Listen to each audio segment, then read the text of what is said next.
খুনিরা তাদের শরীর খুব উত্তেজিত ছিল, তখন তারা শশা বের করে শশা খায়, এরপরে তারা গোসল করে।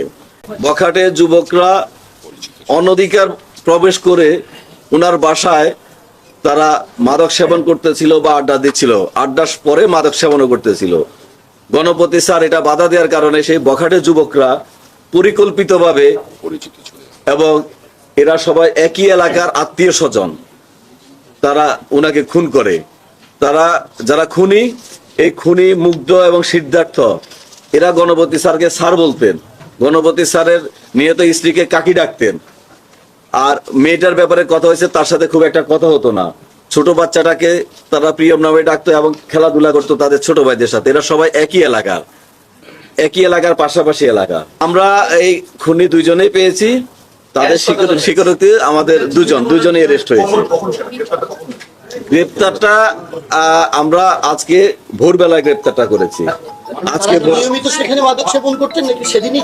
ওরা যেখানে, আমি যেটা বুঝলাম যে নিয়মিত মাদক সেবন করতো না, ওরা যেখানে নির্মাণাধীন বিল্ডিং গুলা সুযোগ পায়, নেশাগ্রস্তরা সেখানে যায় আড্ডা দেয়। এটা একটা চাঞ্চল্যকর মার্ডার, 4 জন মার্ডার হয়ে গেছে।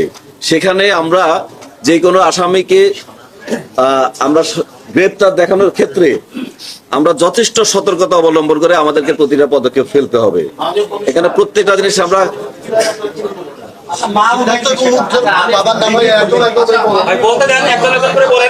জানতে চাই, সেটি হচ্ছে যে এই যে স্যারের যে সহকর্মী এবং যে গণসন্তান, আমরা ইতিমধ্যে দেখেছি গণমাধ্যমে বিভিন্ন দেশ থেকে একটা তথ্য জানানো হচ্ছে যে তাদেরকে আসলে হত্যার আগে রেপ করা হয়েছে। এই ব্যাপারে না, এই হত্যার এরকম রেপের কোনো আলামত পাওয়া যায় নাই।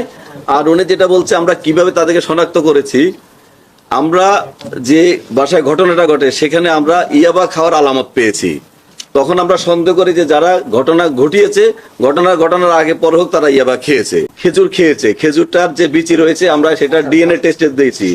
এরপরে ফ্রিজ থেকে বের করে শশা খেয়েছে, শশা অর্ধ কামড় দেওয়া রয়েছে, এবং তাদের বক্তব্যের সাথে এটা মিলে গেছে। তারা যখন খুন করে, খুন শেষ হওয়ার পরে তারা বলছে যে খুনিরা তাদের শরীর খুব উত্তেজিত ছিল, তখন তারা শশা বের করে শশা খায়, এরপরে তারা গোসল করে। এরপরে একটা চুড়ি পেয়েছি আমরা, একটা চুড়িকে আগুন দিয়ে টেস্ট করানো হয়েছে, এটা গোল্ড নাকি গোল্ড না।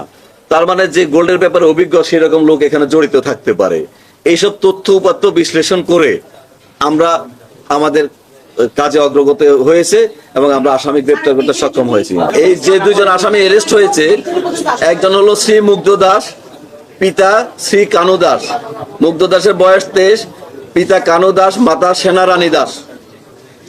দ্বিতীয় যেটা সিদ্ধার্থ দাস, বয়স 19, পিতা বিনয় চন্দ্র দাস, মাতা পাপড়ি দাস। উভয়ের